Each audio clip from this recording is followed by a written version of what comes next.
Hi guys, welcome to the channel. I'm just gonna come right out and say it. I'm a little bit of a mess today. I was wearing my sunglasses on my head. My bangs look weird now. I woke up at 4 a.m. and I couldn't go back to sleep. I've gone on a thrifting trip, but that's not the video I'm showing you today. But rest assured that I am sharing some thrifting video with you from one of my favorite local haunts. There are a few treasures to be seen and hopefully some things to learn. But please do share something in the comments if you want to teach me something, because I need to learn a lot more and I can benefit from that. And don't forget to hit that like and subscribe button. And thanks for putting up with me being a wreck. So this particular store always starts out in the figurines section, and I was checking out these beautiful little angels. You can see that one has a broken wing and it's a pretty bad break. And these were Homeco, which are collectible technically, but don't bring huge profits. I always check the names because you never know when you're going to find, some fantastic rabbit. This one wasn't. He was very cute, but not a huge moneymaker. Now, these dolls really caught my attention. You could tell that they were high quality dolls. They almost looked like paper mache, but they're porcelain body dolls. I love this guy. He's like a hipster fisherman. He's so cute. His hair is kind of Edward Cullen, but it's cool. I'm on board, Skipper. This little duckling is super cute. Again, not a big money maker, especially when I looked at the price tag at $6.50. That did not make sense. So he stayed behind in spite of his cuteness. I wanted to just see if I could read the name to see if maybe it was worth it. Like, did they know something I didn't know? But I didn't have the patience for it because there are very few figurines like that, in my opinion, that are worth paying $6.50 for. She was cute. So I do always check out this section. This this rabbit pair was so adorable. It reminded me of that book, that children's book. Is it Love You to the Moon and Back, or not Love You Forever, right? Anyway, I took them for a ride. Here they go. I think that they were maybe pewter. So they went into the cart too. I decided I was moving those dolls because I watch a lot of pickers too, and it always makes me nervous when they have fragile and valuable items perched. So this is, like a Mexican hand-painted sun and moon plaque. I'm drawn to these things, but this stuff has sort of come back, the sun, moon, the celestial stuff, because of the 90s resurgence, we'll say. But it reminds me of Talavera. So I put that in there. I don't know if that has a big profit margin, but I couldn't resist. I think it will do okay. That New Orleans plate has been here forever and looks like treasure craft, but it's not. This was really pretty. I'm trying not to really buy a lot of platters and plates, and I didn't even really peel that off to see. It kind of had a modern feel in the hand, to be honest. And every week I look at this tile. It's so beautiful, but it's sort of like a tourist piece. I think it says where it's from. I think maybe Portugal.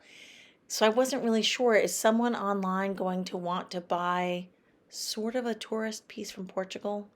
I really like it though. I always wonder why I pass it up, and I keep doing that. Big chip to this heavy ashtray, and it has an engraved monogram, so probably not super sellable. This kind of caught my eye because these acrylic and lucite pieces have become popular again, and I put it in the cart. You'll see it doesn't make the cut because I was able to Google that. But sometimes I just put stuff in the cart, take it for a ride, as my mom used to say, and decide later. We have that luxury at a thrift store to edit our cart at the end. When you're at an estate sale, sometimes you can't really do that. When you're at yard sales, you're trying to rush. But at a thrift store, you can do that. Maybe some people think that that's wrong, but, it's a business and other people are doing it, and it helps us make better choices. So that was a really neat looking plate. It had a chip. Also, huge plate. And I don't sell platters that well locally, so it doesn't really make sense for me to pick up platters even if they're not damaged. I don't want to ship a huge piece like that. That would be an enormous box to protect it. And selling it locally hasn't been working that great. People maybe are not entertaining, or they have all the platters they need. I don't know.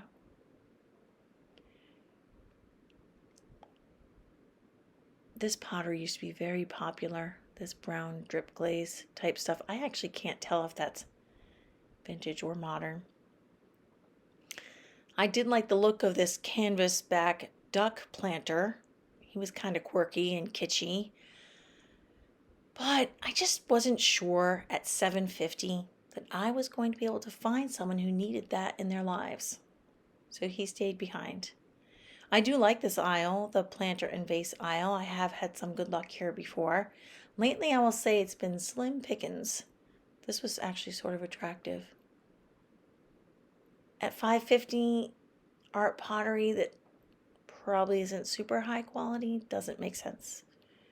I have had a mug like this before. It's so cute. But the fact that it was New York, I decided not to get it. I don't know if that was a mistake on my part, but I have sold those half cup of coffee mugs before. This was missing a lid, it looked like, and I'm not sure that that was true vintage. I think it may have been simulated vintage. This was almost impossible to turn over. I thought it was going to be like, not McCoy, but one of the popular mid-century companies, but I don't think it was. You could see the barcode sticker. Fake Wedgwood. I keep looking at this piece every week, and that giant chip breaks my heart. I think if it's there the next time, I'm going to buy it out of pity. I don't even see the price tag, but I don't think there is a price tag. So I couldn't have even bought it anyway. Now this caught my eye. Beautiful piece of studio pottery. Vase. Stoneware kind of texture. This sgraffito incising. And it does have a sticker and a signature. So at that price point, I feel like that makes sense. So it goes into the cart.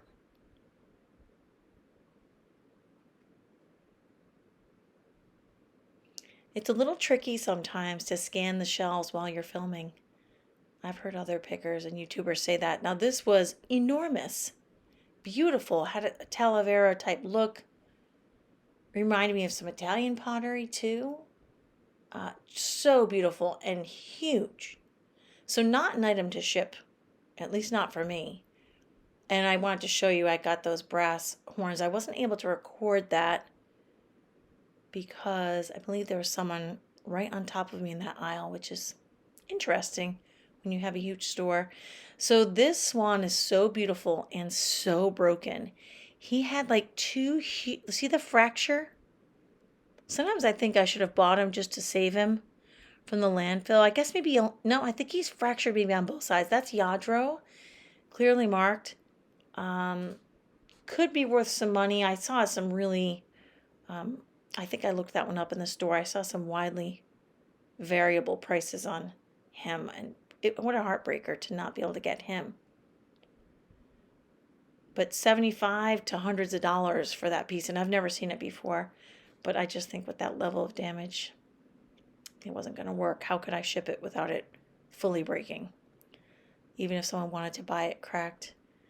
This was an interesting votive holder. I love candles. I don't know if I guess I like to sell the votive holders. This was like a 90s novelty candle.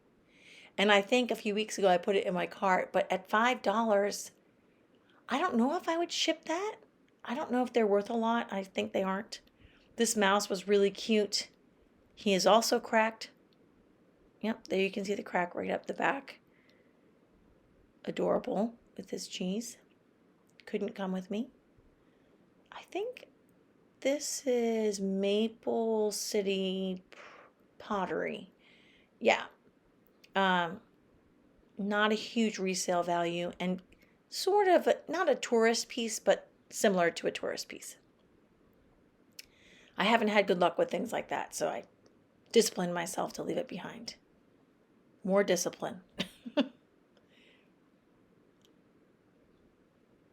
They've had a lot of really nice milk glass lately, And milk glass kind of comes and goes. It's like the milk glass pendulum, and it's kind of swinging back into favor. But they wanted something ridiculous, $4.50 each for these bowls. Maybe they're worth that. I couldn't envision that they would be worth it, even if I could sell them for $10 each. By the time I shipped them and everything, I just felt better off letting them go to someone else who wanted to just use them. Those were really pretty little coasters, but I didn't think that they were that practical, actually. I got this teapot. It's sitting where you would put your child. Really pretty. I love bowls. Sugar bowls, regular bowls. I don't know why I'm looking at that again. This lusterware punch set was really cool.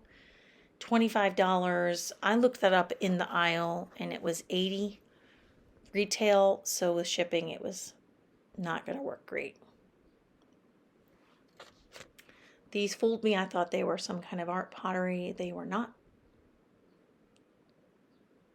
We're wrapping it up here. These were pretty. I really liked that fruit motif on that, but I don't know. I'm not sure it was worth $5 for a flip.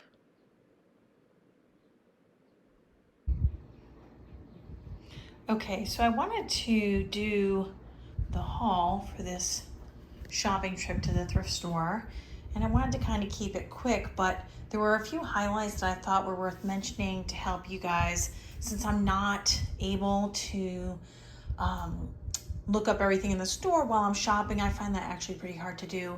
This is sort of how I let you guys know what we found and what it's worth. So I actually could not find another piece by this artist with these dimensions. This is a huge piece. I'm gonna guess it's about 16 inches tall, and it is signed, and it's actually pretty clear, even though I asked my friends for help. I think when I first was trying to look it up, I thought there was an extra letter in there. So this is Eduardo Vega. This is a really enormous and amazing piece of pottery, hand painted, worth well over $100. The pieces I found that were smaller than this one were worth about $100. So I can only imagine that a larger piece would be worth more. Now, if I decide to sell this, right now I've been sort of keeping it because I like the way it looks. It's just so stunning. If I decide to sell it, I'm not going to ship this. It's not worth that much that I can pay someone $100 to ship it. So, because I don't trust myself to pack something, like if you look at all this airspace inside, it's just too risky. So I would probably put it in the booth or sell it locally on Facebook or something like that. These little dolls seemed special. They kind of had like, this guy's got like kind of a hipster fisherman kind of vibe going. They're Irish dolls. I believe the name of the company is Syog, and I was able to find that using Google Lens. You know, Google Lens didn't help me with the Vega piece, although it is relatively clearly signed, but it did help me with this guy. And interestingly, this particular doll is worth about $55, and she's only worth about $15. So I thought that was really interesting. I think his name is Kieran. He actually has a name, and the doll series is called Irish Little People. That was what I was able to find about that. This little plaque, I'm just drawn to these things innately, but also this kind of 90s celestial stuff is back in style. It's probably only a $20 to $25 piece locally, but I did think it was really cool. It reminds me of Talavera, but I don't think it is Talavera.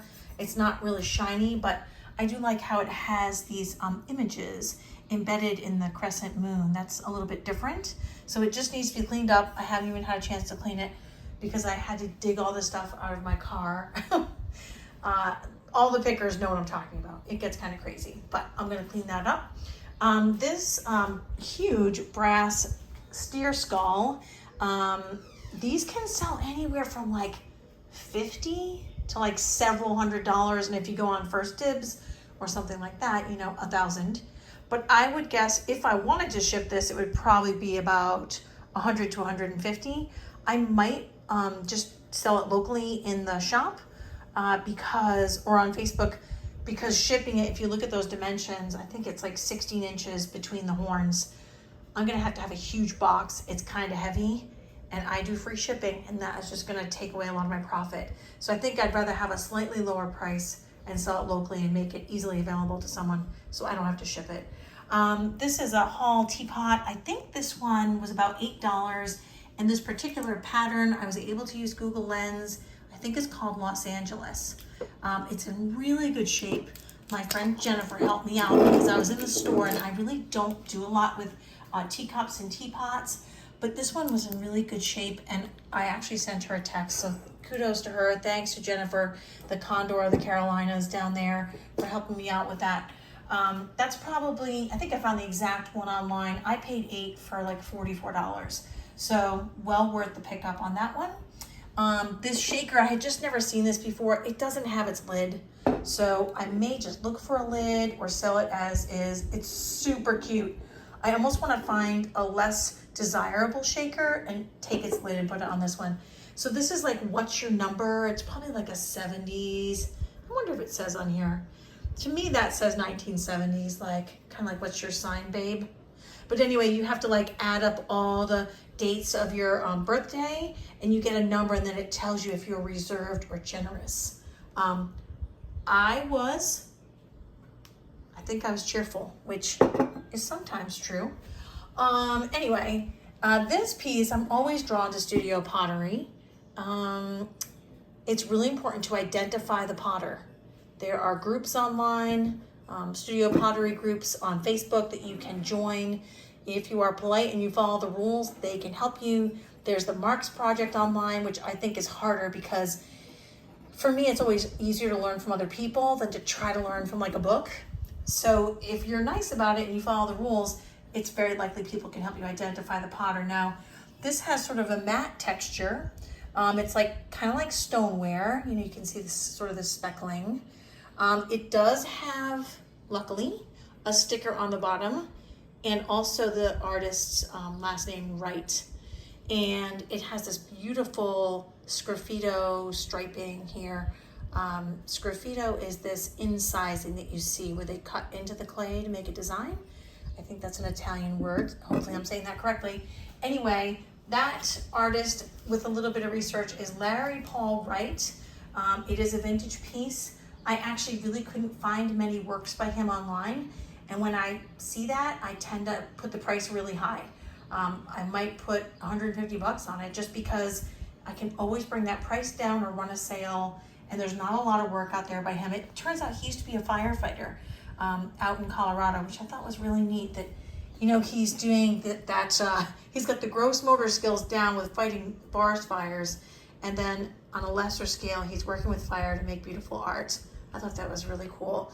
I meant to tell you that this shaker is somewhere $25 to $40, but I do need to get a lid. Although I think the one I saw for $30 was without the lid also. So that's interesting. So just a quick little haul. I tried to keep it brief to teach you guys a few things to look for and how to research maybe so that you can find out what your items are worth. You can always phone a friend, right? That's what I did with that teapot. But Google Lens is your friend.